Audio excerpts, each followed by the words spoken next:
그래서 너는 통편은 모세가 했습니다. 그죠? 모세가 했는데 우리는 이 민수기 34장에서 보면은 이제 그 세대 교체를 공식화하는 장면을 우리가 여기에서 볼 수 있습니다. 그 말은 무슨 말이냐면은 이 모세와 아론의 사명이 요단강 동편으로 그 역할이 끝났다라는 것을 의미하는 것입니다. 그 이후 요단강 서편에는 새로운 그 지도자 요수아와 엘라살에게서 준 역할이 그들에게 주어졌다라는 것을 볼 수가 있는 것입니다. 그래서 우리가 이것을 볼 때 하나님께서는 각자에게 맡겨진 이 사명의 역할이 따로 있는 것 같은 것을 우리가 볼 수가 있는 것이에요. 습니다. 그래서 우리가 이 역할을 만약에 더 하려고 한다면 문제가 되고 또 그 역할을 등한히 해도 문제가 되는 것입니다. 보통 사람들은 자신이 가진 이 역할을 그 이상의 것을 탐함으로 인하여 문제가 생기기도 하고 또는 반대로 자신에게 주어진 역할을 등한히 함으로 또 문제가 생기기도 합니다. 우리가 예를 들어 보면 어, 예를 들어 보면은 이 우리가 루스벨은 천사장으로서 하나님의 자리를 탐한 것이 문제였습니다. 천사장으로서 자신의 그 역할만 감당해야 되는데 그것을 넘어섰고 다른 자리를 탐했기 때문에 문제가 발생했습니다. 우리 민수기서에 등장하는 고라의 사건도 마찬가지죠. 고라도 자기에게 있는 그 역할만 했으면 됐을 텐데 그 남의 것을 탐했기 때문에 문제가 생긴 것입니다. 선을 넘은 것이죠. 그리고 그와 반대로 자신에게 주어진 역할을 그 사명을 감당하지 못함으로 말미암아 문제가 생기는 경우도 있습니다. 그 예로 우리는 사울 왕을 볼 수가 있는데요. 사무엘상 15장에 보면 이 사울이 아말렉과의 전쟁이 일어나는 것을 볼 수가 있습니다. 이 아말렉과의 전쟁에서 보면 갑자기 그 하나님께서 이 사울에게 명령하시기를 뭐라고 명령하시냐면 아말렉을 진멸하라고 하지 않았습니까? 그러나 사울은 진멸하기를 좋아하지 아니하고 즐겨하지 아니하고 자기의 보기 좋은 것들, 좋은 전리품을 챙기고 그리고 아각 왕을 살려두는 그런 일을 했습니다. 결국 사명을 저버리는 것이고 자기 역할을 감당하지 못한 것이죠. 그러므로 말미암아 이 사울은 이 사울 왕가에서 다윗 왕가로 넘어지는 결정적인 계기가 되는 것이 바로 이 사건인 것을 우리가 볼 수가 있는 것입니다. 그러므로 우리가 너무 분수에 지나치게 행동해서도 아니 되고 그리고 자신의 역할을 등한히 해서도 아니 되는 것을 우리가 볼 수가 있습니다. 이 부분에서 가장 우리에게 부분을 제시하는 사람이 아마 모세가 아닐까라는 생각을 합니다. 모세는 가나안 땅에 너무 가고 싶었습니다.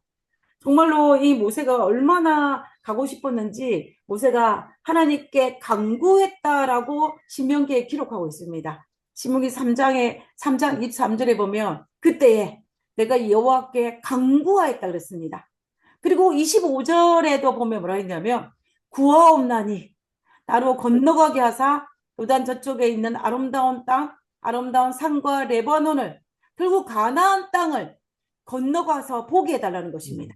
그것을 보게 해달라고 강구한 것입니다. 그때 하나님께서 그들에게 주어진 약속이 뭐였냐면 약속이 그 민수기 3 신명기 3장 26절입니다. 하나님께서 그 요청에 이렇게 대답하셨습니다. 여호와께서 너희 때문에 내게 진노하사 내 말을 듣지 아니하시고 내게 이르시기를 그만해도 족하니 이 일로 다시 내게 말하지 말라. 너는 비스가산 꼭대기에 올라가서 눈을 들어 동서남북을 보고 바라고 내 눈으로 그 땅을 바라보라. 너는 이 요단을 건너지 못할 것임이라 라고 이야기합니다. 결국 이 모세의 요청에 하나님께서 노라고 대답하신 것을 볼 수가 있습니다. 우리가 모세 입장에서 생각을 해본다면 모세가 얼마나 마음이 아팠겠습니까? 강야 40년을 지나오면서 얼마나 많은 고생을 하였고 얼마나 많이 힘든 일이 있었습니까? 그래서 그 많은 상황 속에서 이 모세의 머릿속에는 뭐가 있었냐면은 가나안 땅에 들어가는 것이었습니다. 그 가나안 땅에 들어가는 것이 광야 40년의 모든 것을 보상받을 수 있을 것이란 착각이 들 정도로 이 가나안 땅을 가는 것은 그 모세에게 큰 희망이었습니다. 그러나 모세는 그럼에도 불구하고 정말 자기가 너무 가고 싶었지만 그럼에도 불구하고 어떻게 합니까? 하나님께 놓으라고 했을 때에 그것을 받아들이는 우리 모세의 모습을 볼 수가 있습니다. 모세는 이 신명기 3장 이 이후에 다시는 하나님께 요단강을 건너게 달라고 요청한 것도 없고 그것을 받아들이는 이 모세의 모습을 볼 수가 있는 것입니다. 그래서 모세가 만약에 하나님에 대한 절대적인 믿음이 없었다면은 하나님께서 요단강을 건너지 못한다라고 말했을 때 아마도 모세는 정말로 그의 마음속에 불평이 생겼을 것이고 불만이 생겼을 것이고 또 그로 말미암아 하나님을 향하여 안 좋은 감정을 가질 수 있을 것입니다.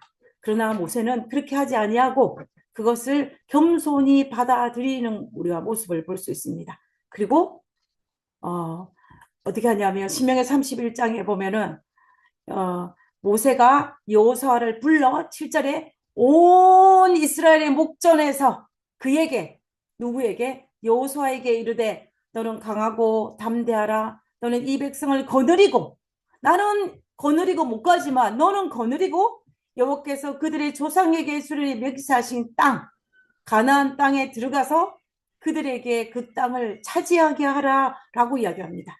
지금 이 장면은 어떤 장면이냐면 모세가 공개적으로 공식적으로 이스라엘 온 회중 앞에서 지도자의 권위를 누구에게 넘겨주는 장면이냐면은 여호수아에게 넘겨주는 장면입니다. 위임하는 장면이에요. 그것을 누가 하냐면 모세가 합니다. 모세가 하는 것을 볼 수 있습니다. 그리고 마침내 그가 비스가산에 올라갔을 때에 죽기 직전에 모세가 여호수아를 안수하는 장면이 등장하는 것을 볼 수가 있습니다.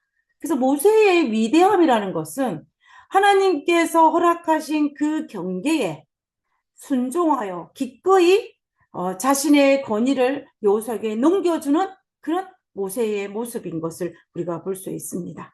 그래서 모세는 자신에게 맡겨진 일을 마지막까지 최선을 다하였고 또한 물러갈 때를 알고 또 기꺼이 여호수아에게 넘겨줌으로 자신의 경계에 충성한 대표적인 인물이 바로 모세가 아닐까라는 생각을 하게 되는 것입니다. 자, 그 다음에 이제 네 번째입니다. 이 노동강 서편의 땅 분배의 특징이 네 번째는 뭐냐면 이 분배 방식이 제비뽑기입니다. 제비뽑기. 민수기 34장에 하나님께서 말씀하시기를 어떻게 하냐면 모세가 이스라엘 자손에게 명령하여 이르되 이는 너희가 제비를 뽑아서 땅을 받아라 라고 명령하였습니다. 그리고 그래서 결과적으로 우리가 이것을 보면요. 요단강 동편의 땅은 사람이 선택한 땅이기 때문에 모세가 나누어 주었습니다. 그런데 요단강 서편은 하나님께서 나누어 주신 땅이기 때문에 제비를 뽑아서 이 빨간 테두리 속에 있는 하나님의 그 경계 안에 있는 이 가나안 땅을 나누어 주라라고 하나님께서 말씀하신 것을 우리가 볼 수가 있다는 것입니다. 그래서 이 민수기 34장의 그 명령을 따라서 이제 제비를 뽑는데 이 제비 뽑는 장면을 보면은 이스라엘 여호수아가 가나안 땅에 들어가서 이제 가나안 땅에 살고 있는 이방 민족들을 다 몰아냅니다. 몰아내는데 걸리는 시간은 7년 정도 걸려요. 7년이 지나고 난 다음에 이제 이스라엘의 그 요단강 서편 9지파 반에게 이제 제비를 뽑아서 땅을 분배하는데 어디서 땅을 분배를 하냐면 그 당시 성막이 있었던 이 실로에서 제비를 뽑아서 나누어 주는 것을 우리가 볼 수가 있는 것입니다. 그 장면이 여호수아 14장입니다. 여호수아 14장 2절에 보면 여호와께서 모세에게 명령하신 대로입니다. 어디에서? 민수기 34장에서 명령하신 대로 그들의 기업을 제비를 뽑아가지고 9지파 반에게 나누어 주었다라고 설명하고 있는 것을 볼 수가 있습니다. 그래서 우리는 민수기 그 34장의 그 말씀을 따라서 여호수아 14장에서 19장까지 이 9지파 반에게 땅을 제비 뽑아서 어디에 어느 지파가 분배하는지를 정확하게 설명하고 있는 것을 우리는 볼 수가 있는 것입니다. 그래서 우리가 요단강 동편과 서편은 이렇게 완전히 다른 것을 볼 수가 있는 것입니다. 동편은 이 땅이 목축이 하기 적합하니 이 땅을 주소서라는 의미 개념으로 분별하였고, 그다음에 요단강 서편은 하나님께서 이 땅을 내가 너희에게 주노라 라고 말하면서 제비를 뽑아서 나누어 주는 것을 볼 수가 있는 것입니다. 이것이 요단강 동편의 땅 분배의 특징적인 모습인 것을 볼 수가 있습니다. 그러면 이제 민수기 35장에 가면은 이제 이 땅을 지금까지 다 분배를 했는데 분배받지 못한 지파가 한 지파 남아 있었어요. 그 지파가 어느 지파냐면 레위 지파입니다. 이 레위 지파의 땅 분배를 어떻게 하는지가 이 민수기 35장에 잘 설명하고 있는 것을 볼 수가 있습니다. 자, 우리 그 부분을 우리가 레위 지파는 어떻게 땅을 분배했는지를 살펴보도록 하겠습니다. 레위 지파의 땅 분배는 다른 지파의 땅 분배와 좀 차이가 있습니다. 차이가 있는데 그 차이가 어떤 것인지를 우리가 한번 살펴보도록 하겠습니다. 민수기 35장 2절입니다. 이스라엘 자손에게 명령하여 그들이 받은 기업에서, 여기에 민수기 35장 2절에 이 이스라엘 자손은 어떤 자손이냐면은 레위 지파를 제외한 12지파입니다. 그 12지파 자손에게 명령하여 이르기를 너희들이 받은 기업에서 레위인에게 거주할 성읍을 주어라. 너희들이 받은 땅에서 레위인들을 위해서 성읍을 따로 떼어 주라는 그 말입니다. 성읍을 주고 너희는 또 그 성읍들을 두르고 있는 초장을 레위인에게 주어라라고 이제 35장에 명령하고 있는 것을 볼 수가 있는 것입니다. 그래서 이 레위 지파의 땅 분배는 다르죠. 다른 지파는 딱 어떻게 했냐면 한꺼번에 모여가지고 제비를 뽑아서 했는데, 이것은 뭐냐면 이스라엘 12지파가 받은 분깃 중에서 따로 떼어내가지고 성읍을 떼어내어 주는 것을 우리가 볼 수가 있는 것입니다. 그래서 성읍과 목축지, 초장을 그들에게 주는 것을 볼 수가 있는 것입니다. 그래서 그들에게 주어진, 이 레위인에게 주어진 성읍이 총 몇 개냐면 48개예요. 지금 이 슬라이드에 보시면 빨간 점이 보이지 않습니까? 이 빨간 점들이 레위인들이 받은 성읍의 이름들이에요. 굉장히 많죠. 이것이 다 각 지파가 땅을 많이 받은 지파는 성읍을 많이 내놓았고, 그리고 땅을 적게 받은 지파는 성읍을 작게 듣고 해서 아주 공평하게 48개의 레위 성읍을 한 것을 볼 수가 있는 것입니다. 그래서 제사장 계열에는 13개, 고핫 자손이 10개, 게르손 자손이 13개, 무렐 자손이 12개, 이런 식으로 해서 합치니까는 총 몇 개냐면 48개의 성읍을 분배받은 것을 우리가 볼 수가 있는 것입니다. 자, 이렇게 받으니까 이 레위 지파가 다른 지파와 또 차이점이 하나 있죠. 레위 지파는 다른 지파와 달리 한마디로 보면 전국에 흩어져 있어야 살아야 됐습니다. 다른 지파는 지파끼리 모여서 살 수가 있었어요. 우리 한국에 보면은 집성촌을 이루어서 뭐 김씨 가문, 정씨 가문 이래가지고 자기가 속해 있는 성들이 모여 있는데, 이 레위 지파는 그렇게 하지 않았습니다. 각 곳에 흩어져가지고 있는 것을 볼 수가 있습니다.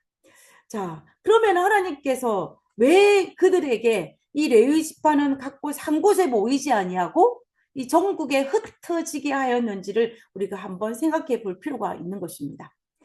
그러니까 제사장의 의무 중에는 그 제사를 드리는 의무, 성막을 관리하는 의무뿐만이 아니라 또 다른 의무가 하나 더 있었습니다. 그 의무가 뭐냐면 율법을 이스라엘 백성들에게 교육하는 사명이 그들에게 있었어요. 그들에겐 그것도 또 다른 하나의 의무였습니다.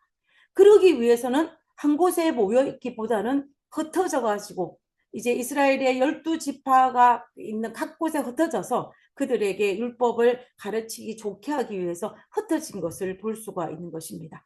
그래서 이스라엘 전체 집회에 흩어져서 이 제사장 지파는 그들의 영적인 부분을 교육하고 지도하기에 유리하기 위해서 이스라엘의 각 지파에 흩어져서 이 48개로 흩어져 있는 것을 우리가 볼 수가 있다는 것입니다. 그리고 또 이 48개의 성읍이 나왔으면 이 성읍을 또 이 레위 지파가 또 나눌 때 그때 그들은 또 어떻게 나눴냐면요. 제비를 뽑아서 나눈 것을 우리가 볼 수가 있습니다. 우리가 여호수아 21장 8절에 보면 여호와께서 모세에게 명령하신 대로 이스라엘 자손이 제비 뽑아 레위 자손에게 준 성읍들. 그러니까는 48개의 성읍을 이스라엘의 12지파에서 받은 것을 그것을 가지고 또 레위 지파는 제비를 뽑아가지고 성읍을 나눴다라는 것을 우리는 여기에서 확인할 수가 있는 것입니다. 그래서 이 모든 것들을 그래서 보면은 이렇게 되는 것입니다. 이것을 보면은 이렇게 나눠지고 그다음에 이제 그런데 또 여기에서 이 48개의 성읍 중에서 따로 떼어내서 6개의 성읍을 했는데 이것을 우리가 익히 잘 알고 있는 도피성입니다. 도피성. 여러분 도피성은 많이 들어보셨을 것인데요. 이 도피성은 레위인의 성읍 48개 중에 포함되어 있는 것이로서 이제 그 중에서 어떤 특별한 목적을 가진 6개의 성읍이 있다라는 것입니다. 이 6개의 도피성은 쉽게 말하면 실수로 사람을 죽인 자를 보호하기 위해서 만든 것이 도피성입니다. 우리가 민수기 35장 6절에 하나님께서 어떻게 명령하셨는지를 한번 살펴보도록 하겠습니다. 너희가 레위인에게 줄 성읍은 살인자들에게 피하게 할 도피성으로 6성읍이요.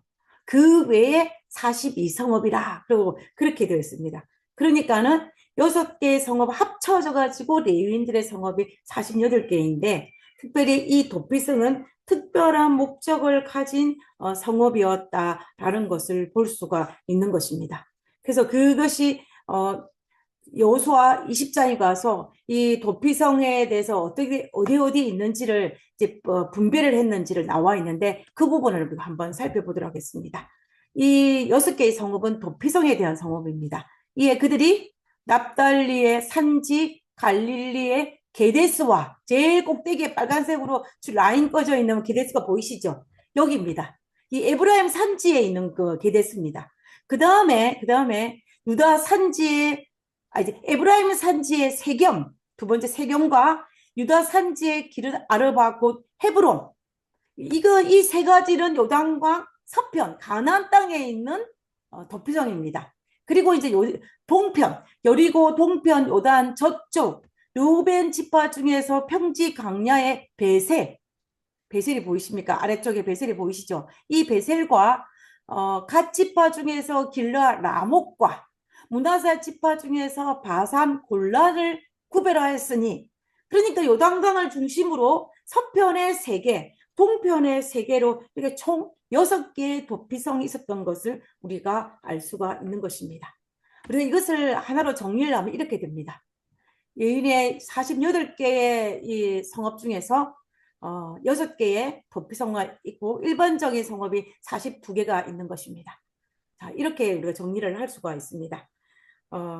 자, 그러면 우리가 성경에는 이 도피성에 대한 어떤 주변에 정확한 기록은 나와 있지는 않지만 탈무드와 미드라시에 보면은 이 도피성에 대한 자세한 기록들이 나와 있는 것을 볼 수가 있는데요.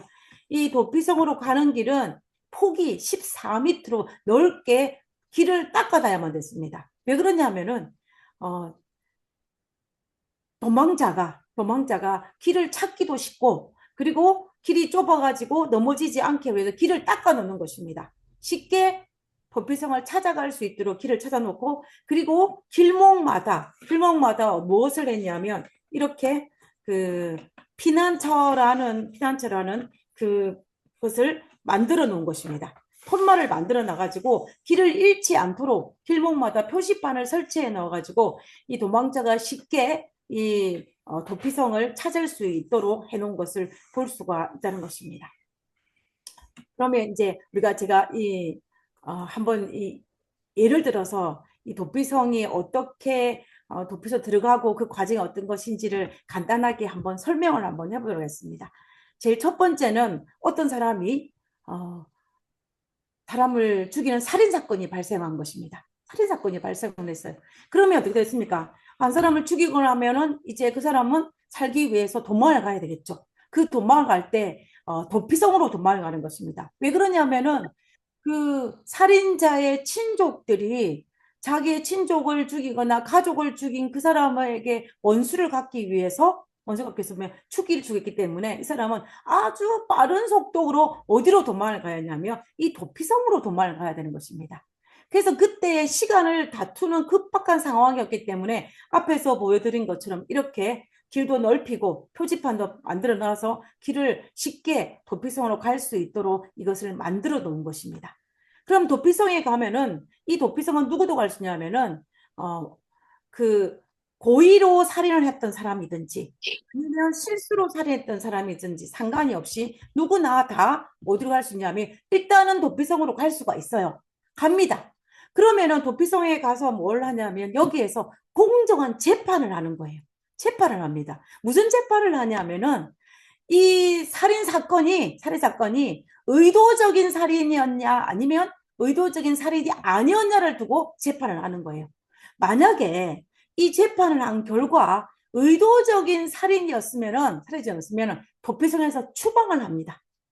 추방을 해요. 그러면은 이 사람은 어디 가겠습니까? 추방을 하면 그 친족이나 가족들이 그 원수를 갚을 수 있게 처벌을 받을 수가 있는 것입니다. 그러나 만약에 이 재판이 의도적인 살인이 아니었을 경우에는 도피성 내에서 영구 거주를 할 수가 있습니다. 언제까지 거주를 할 수 있냐면 제사장이 살아있는 동안은 대제사장입니다. 대제사장이 살아있는 동안에 살 텐데 대제사장이 죽고 난 다음에는 도피성의 바깥으로 나갈 수가 있어요. 나가도 이제는 그 처벌을 받지 않는 것입니다. 그런데 제 대상이 살아있는데 만약에 살인자가 그 부지 중에 살인을 했던 그 살인자가 이 도피성 바깥으로 나가게 되면 어떻게 되느냐? 나가게 되면은 어떻게 되냐면은 보호를 받을 수가 없습니다. 철회가 되는 거예요. 그러면 도피성 밖에 나가면은 가족이나 친척이나 들이 그를 죽여도 아무런 죄가 되지 않는 것을 우리는 여기에서 볼 수가 있다는 것입니다. 이런 식으로 통해서 도피성의 그 일을 하는 것을 볼 수가 있어요. 그래서 이 도피성의 보호가 어떤 무조건적으로 살인자를 보호하는 것이 아니에요. 이 도피성의 목적은 명확한 법적 절차에 의해서 공정한 이 도피성 안에 있을 때에만 보호를 할 수 있는 제도가 바로 이 도피성 제도인 것을 우리가 볼 수가 있는 것입니다. 그러면 이 도피성의 기능과 목적을 우리가 한번 살펴보도록 하겠습니다. 첫 번째는 뭐냐면 앞에서 말씀드린 것처럼 실수로 죽인 자를 보호하기 위한 것이 이 도피성의 목적이에요. 실수로. 그래서 도대체 그러면 실수로 부지 중에 죽인 것은 어떤 의미인지를 성경에서는 정확하게 설명하고 있습니다. 민수기 35장 22절이에요. 35장 22절에 보면 악의가 없어야 됩니다. 악의가 없이 우연히 사람을 밀쳤는데 죽었거나 아니면 기회를 엿봄 없이 무엇을 던졌는데 그것이 던진 것에 맞아서 죽었거나 이런 경우가 부지 중에 살인한 경우입니다. 실수로 살인한 경우예요. 이 경우를 의미하는 것입니다.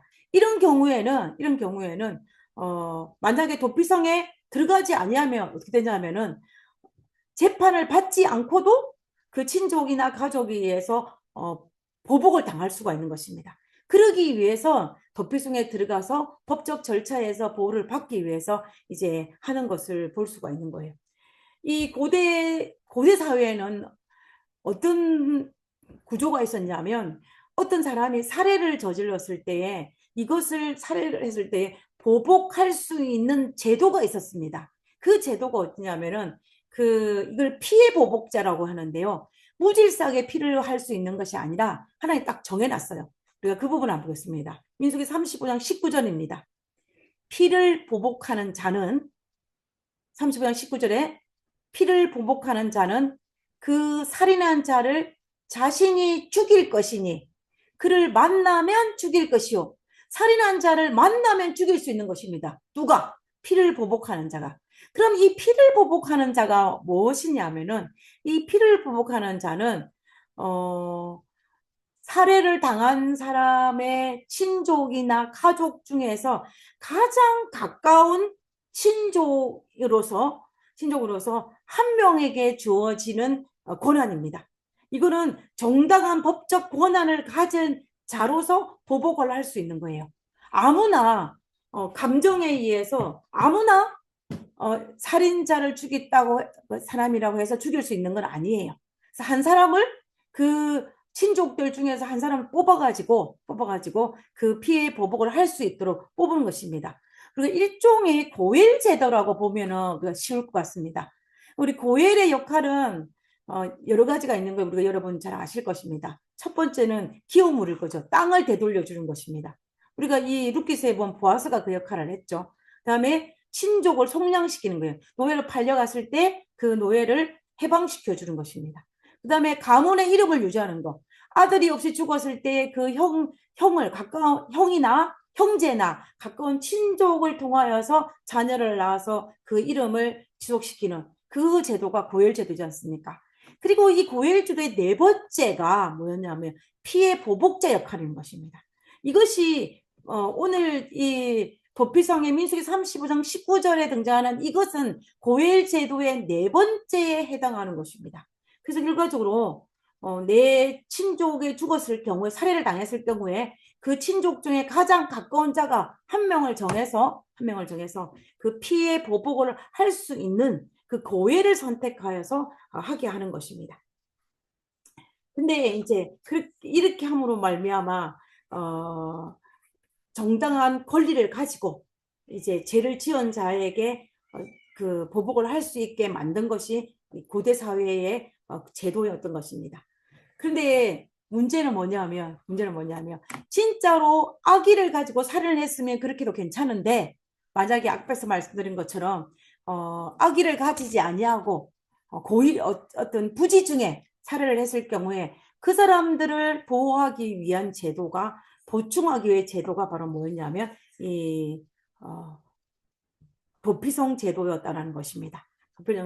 그래서 재판 없이 피해 보수자들에 의해 중임을 당하지 않고 도피성에 들어가서 어떤 공정한 재판을 통하여서 할 수 있게 만든 것이 바로 이것이라는 것을 볼 수가 있는 것입니다. 그래서 실수로 죽인 자를 보호하기 위해서 도피성에 있는 것입니다. 그 다음에 도피성의 두 번째는 이 도성에 들어갈 수 있는 자격은 이스라엘 백성만 있는 것이 아니에요. 타국인도 있습니다. 타국인도 있고 이스라엘 중에 거류하는 모든 자는 다 도피성에 가서 이 부지 중에 살인한 모든 자가 그 죽음을 면할 수 있는 그 보호를 받을 수 있는 것입니다. 그 다음에 이 세 번째는 이 도피성은 공의와 자비가 만나는 장소입니다. 공의와 자비가 만나는 장소인데 이 말이 무슨 말이냐면 재판 이후에 앞에서 말씀한 재판을 해서 고의가 드러나면 어떻겠습니까? 고의가 드러나면은 이제 도피성을 추방시켜서 재판을 받게 합니다. 그래서 공의가 실현되게 해요. 도피성이. 그러나 실수로 의도를 가지고 한 것이 아니라 부지 중에 살해했을 때는 재판을 통하여서 그것이 밝혀지면은 이제 도피성에서 안에 거주하는 그 영역 안에서 그 경계 안에서는 죽임을 당하지 않도록 하나님께서 자비를 베푸는 것을 우리가 볼 수가 있는 것입니다. 그래서 우리가 이 도피성은 그런 의미가 있는 것을 볼 수가 있어요.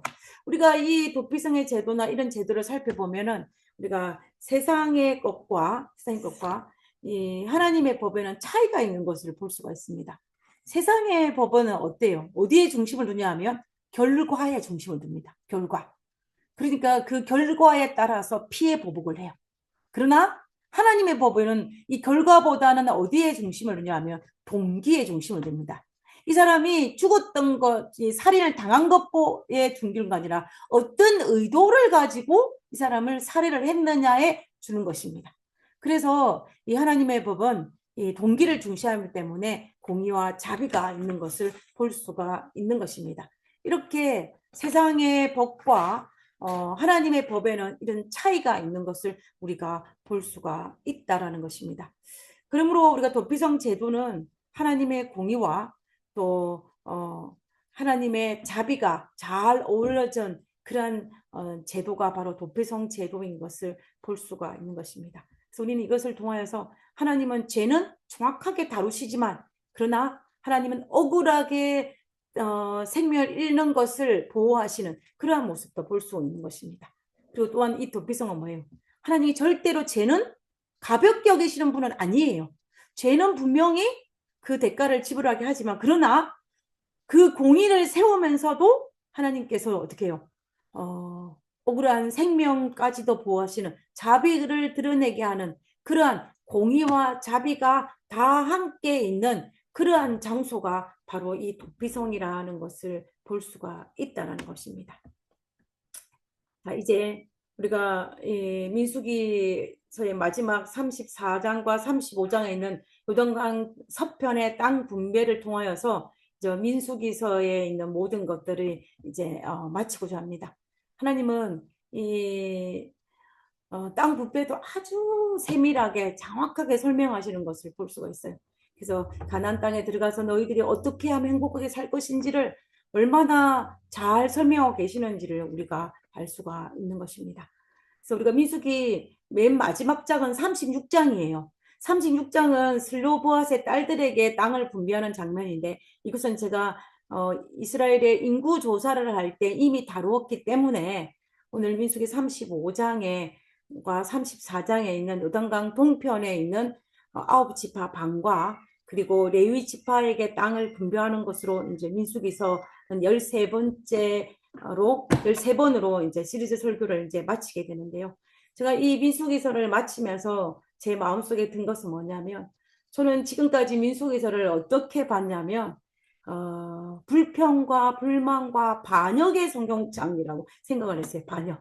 그래서 민수기서는 실제로 불평과 불만이 많고 반역의 역사가 굉장히 많은 것은 사실이에요. 그래서 민수기는 이스라엘의 39년의 역사를 다루고 있으면서 수많은 반역과 수많은 어떤 불평과 불만이 기록되어 있기는 하지만, 얼룩져 있는 것이 사실이긴 하지만, 그러나 그럼에도 불구하고 하나님께서는 출애굽 2세대들에게 희망을 걸고 그들이 가나안 땅에 들어가서 어떻게 살아야 할 것인지 여전히 희망을 가지고 그들에게 권면하고 또 그들에게 또 희망을 보여주고, 또 그들도 1세대와 조금 다른 2세대의 모습을 통하여서 우리에게 희망을 가지게 하는 그런 모습을 보게 되는 것입니다.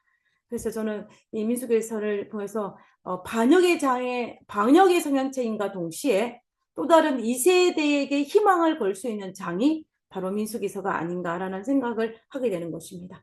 그래서 우리는 이 민수기서에서 약속하신 이 가나안 땅, 그것을 바라보고 이 출애굽 2세대들이 희망을 가졌던 것과 마찬가지로, 그리고 또 이 비스간에서 죽음을 맞이한 이 모세도 2세대를 바라보며 희망을 가졌던 것과 마찬가지로 우리도 또한 희망과 용기를 가지고 우리에게 주어진 사명을 잘 감당하고, 그리고 우리의 2세들에게도 그것을 잘 넘겨줄 수 있는 그런 저희들이 될 수 있기를 간절히 바라면서 오늘 민수기에 있는 모든 말씀을 마치도록 하겠습니다. 인터넷이 갑자기 꺼졌어요. 전 이유는 잘 모르겠지만.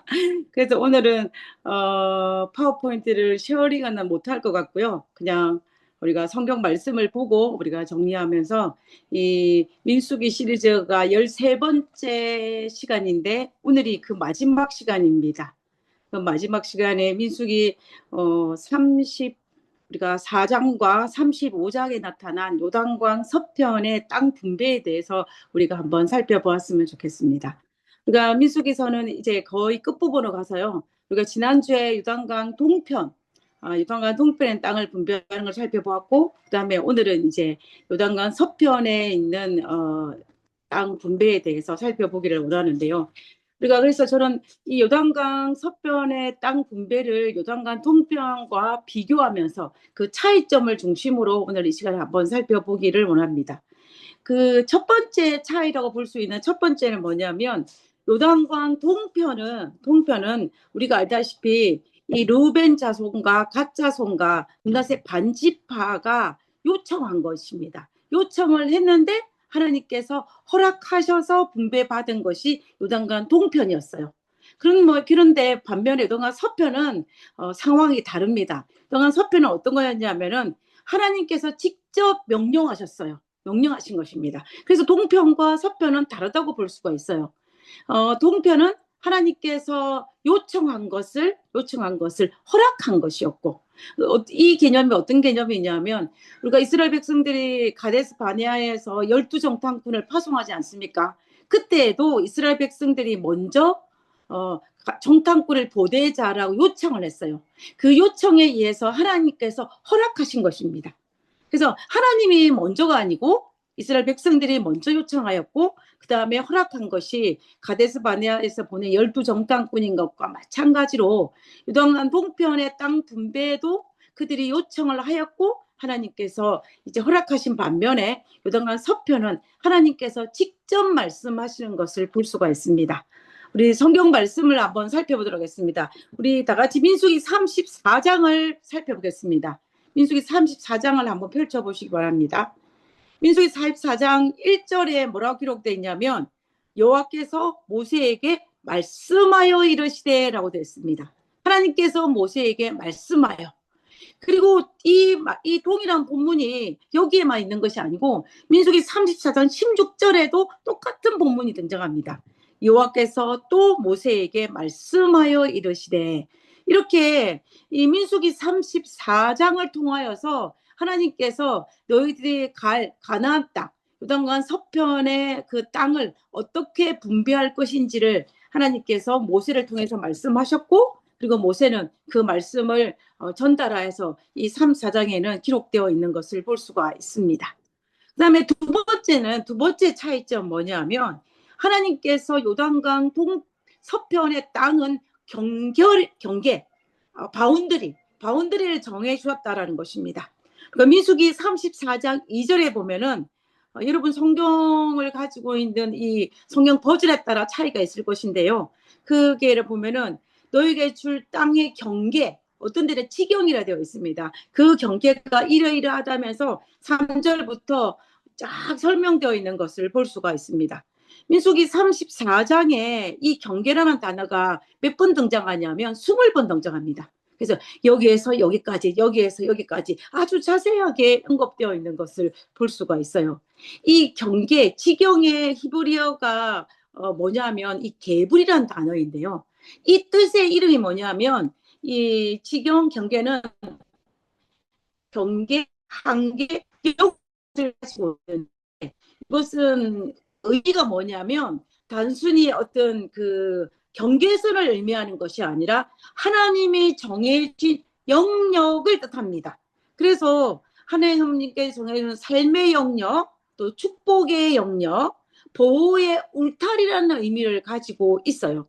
그렇기 때문에 이 하나님께서 이 가나안 땅, 그러니까 하나님이 약속하신 그 가나안 땅, 요단강 서편의 땅은 하나님께서 어떤 그 제한적인 의미가 아니라 여기를 벗어나면 안 된다는 어떤 그 한계를 지정했다기보다는 하나님의 어떤 그 보호의 영역, 하나님께서 축복의 영역, 하나님께서 어떤 돌보시기 위한 그 영역으로 정해주신 것을 우리가 알 수가 있습니다.